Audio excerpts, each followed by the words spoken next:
Let's talk about Xbox stuff. A whole bunch of interviews coming out of the Game Developers Conference where Phil Spencer's been talking to various outlets, including Polygon, talking about the state of Xbox, the way the industry is overall, the viability for the way consumer spending habits have gone across the last few years, and talking about how the Xbox plan is, we talked about this loads before, is the idea of having an Xbox app just on your TV or, some sort of streaming device, just an Xbox library of titles available wherever you are on Game Pass or whatever.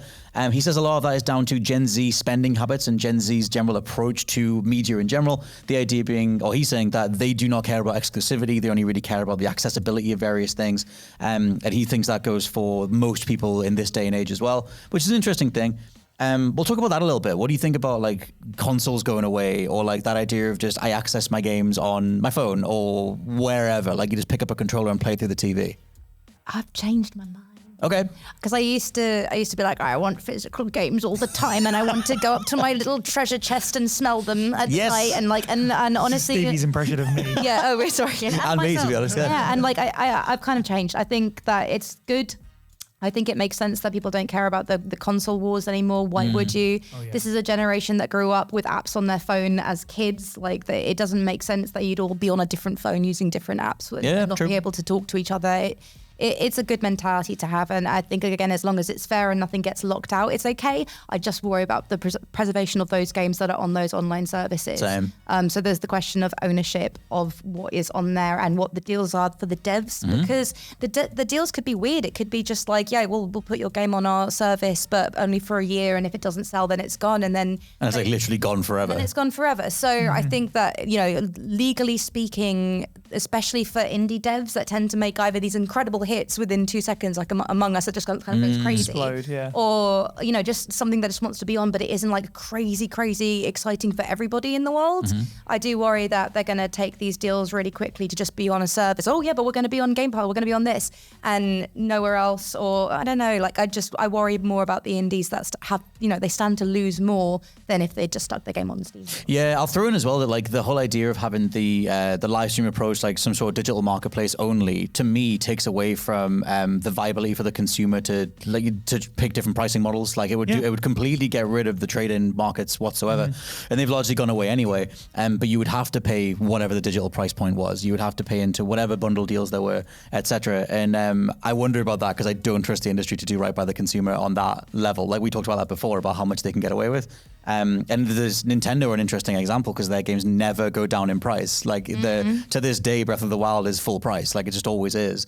And I imagine that if that model kind of translated over to various other platforms, then everything is always full price because where else are you going to go?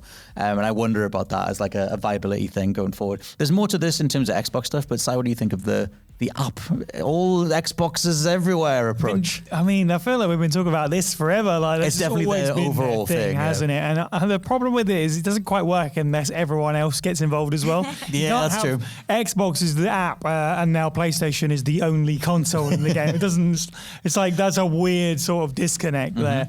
I'm kind of sort of against it because the lack of physical stuff and all the reasons that you just said, and the price gating and stuff like that.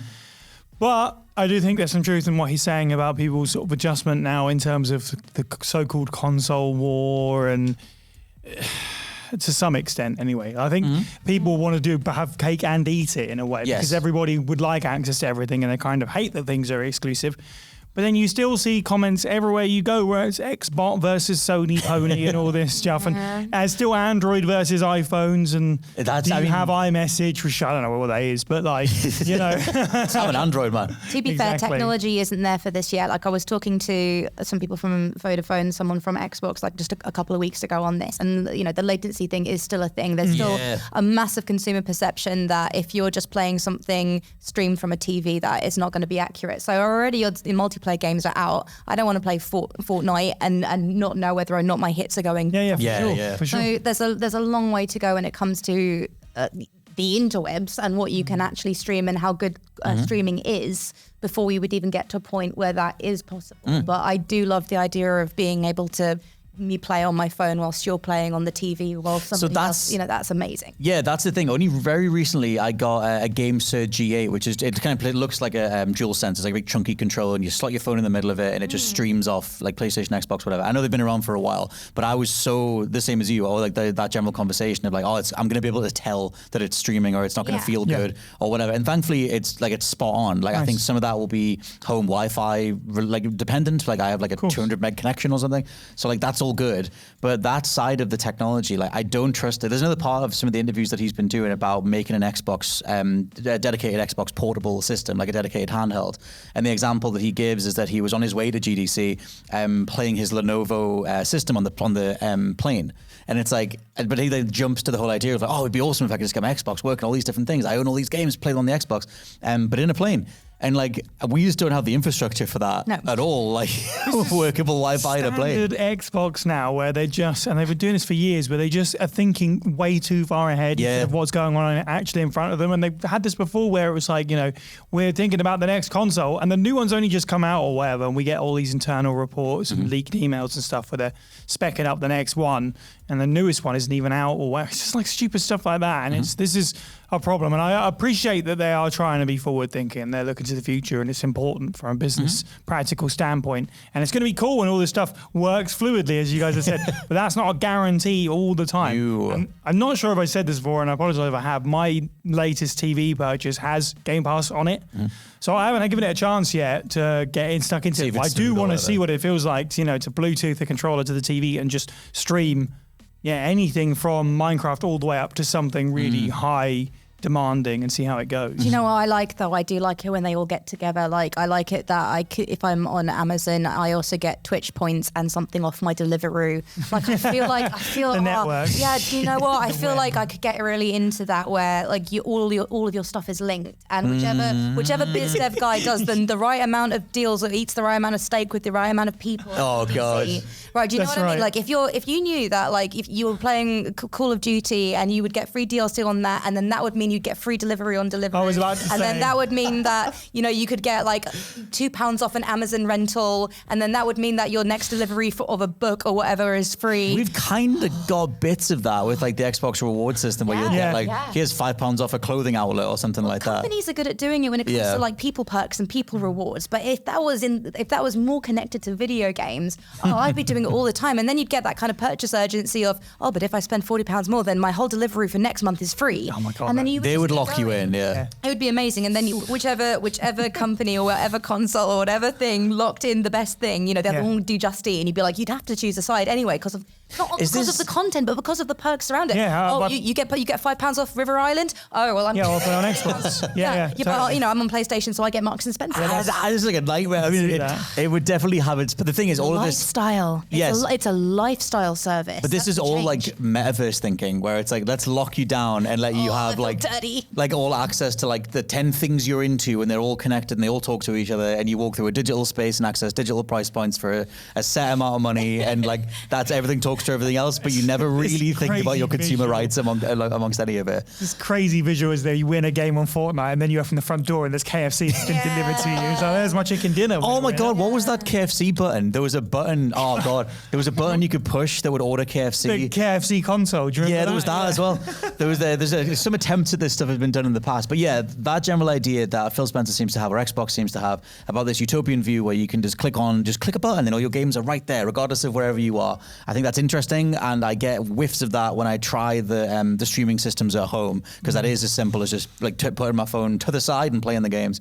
But his example of just working on an aircraft on a plane, that I don't believe that yet. I've never had 50 meg Wi-Fi on a plane before. Or like when everyone hasn't downloaded the game that they want to, and then everyone's doing it at the same time. It's like, could the people in seat 5G stop downloading this game? You're lagging the whole connection. Lagging everyone down, and I'm trying to play Fortnite. Maybe they have like an Xbox plane. Maybe they start getting into planes at some point, and you get on. And you could do matchups in multiplayer with whoever's in the plane next to you, and be like, our plane's better than that plane. The other side of this, which just keeps coming up, and this is part of a write-up over on GameIndustry.biz by Christopher Dring, also saying they're coming out of GDC. Apparently he talked to various developers, and they don't don't think this is the way forward, according to his report. Dring said that Xbox is in real trouble as a hardware manufacturer. I heard it from a very prominent company and one not so prominent that Xbox's performance in Europe is just flatlining. One major company who released a big game last year said, I don't know why we bothered supporting it. And I think it's interesting here because all of these wider infrastructural changes dance around the fact that the games aren't there. And it's like you can't deny like the sales figures of the system, of the Xbox brand, etc. And I wonder how much that matters if the tech is cool enough. They are building a house without foundations. Yes, basically, and it's all going to crumble down when they don't have that thing in the middle that everyone flocks towards, which is where are the games? Which has the better games? Where can I have access to my games? I try that with Game Pass, but yeah, what makes that so special compared to? We just talk about, an Xbox where I can download games on a plane or whatever. Just buy a Switch and a cartridge, mate. Dumb. It already exists. Technology's already there. Sorry. Yeah. It's like, So, Stevie, rather, what do you think of this stuff? Of the utopian view of everything being available everywhere, just games, but like, are they ever good enough? Great. I don't see the problem in blue sky thinking about being able to play your game anywhere you are. True. And then you're at somebody else's house, but you can literally just put your next level of Baldur's Gate up on the screen. Like, I mean, everyone wants to be able to do that. Everyone wants this stuff to be incredibly easy. I don't see a problem with moving towards something like that. I just worry about the permanency of it and the fact that maybe the reason people aren't doing that with Xbox is because they just don't know if that stuff's going to go away. Yes, and definitely. when it comes to content, I mean, that's going to depend on what they do for the next generation because, they have game scouts. They work on the next generation of games. They'll have stuff that they've commissioned to be like a launch title game, stuff like that for whatever the next thing is. If there isn't a hardware to launch, you don't have new launch titles, they're just going to have to invest that in new IPs. Making their own studios. However, then you have to build studios, then you have to keep them alive. Which is the thing that they've kind of failed at for the last few years. The thing that every game studio has failed at for the last two. Yeah, and then they've had some of the biggest layoffs as well, like whether it's on the Activision side or other specific Xbox studios. But yeah, that whole idea of like trying to hang all of this stuff on a catalog of games, I think it's the wider promise of a variety of games each month at the curated Game Pass selection versus what is assumedly now an old school way of thinking. Is that misunderstanding Fable the Halo. gamer though? Like Maybe. Again, like we are gamers and you guys in particular are variety gamers. So you're used to playing 8 different things at a time. Yes. I work with indie devs who are used to playing like a cute little platformer and then a Metroidvania and then a something else and something else and something else. But what is everybody doing? Is everyone just playing Call of Duty? Is everybody just playing one game a year, or they get that one Assassin's Creed game a year, and that's what they do, and that's what they get? In which case, you don't need to spend all this money to have access to 90 games. Yes. If all you really do is play that one game. Yeah, that's a big part of it. Or you want a live service game, like an MMO, you literally just do that. Like, it doesn't make sense for everybody. So they would have to diversify to make this make sense for more than just what we perceive as being how to game. I do think that's interesting because like over the years, I feel like the likes of EA have said they have all this revenue coming just from FIFA, now FC 24. And yeah, like a lot of people do just invest in Call of Duty year on year on year. But I feel like the big head-turning like middle talking points of the industry were so much more vast in generations prior. Like everybody at least knew about Mass Effect, or everyone knew about Metal Gear Solid or whatever it was, and there was more of them. But obviously those franchises now take up so much of that space. Yeah. And it's like, it is interesting because I don't think the answer is the average gamer, the average person who owns a console, are they checking out the majority of the Game Pass games every month or the majority of the PlayStation Plus games every month? I don't think so. And I think it's interesting to try and hang a whole business model on that assumption and be like, oh, well, if you just, gamed more on your phone and then used it when you were on the train and did whatever, you'd feel this breadth of titles. I get the want to do that because it would put more games in front of people, but I'm just curious about spending habits and general approaches to gaming and the way the industry is. I'll be amazed if this actually does become the future. Because I think you're right, Si. I think they're ahead of themselves again, and they were last time with all the DRM stuff and digital purchases, and they were 10 years wrong with that. Yep. But I guess we'll see.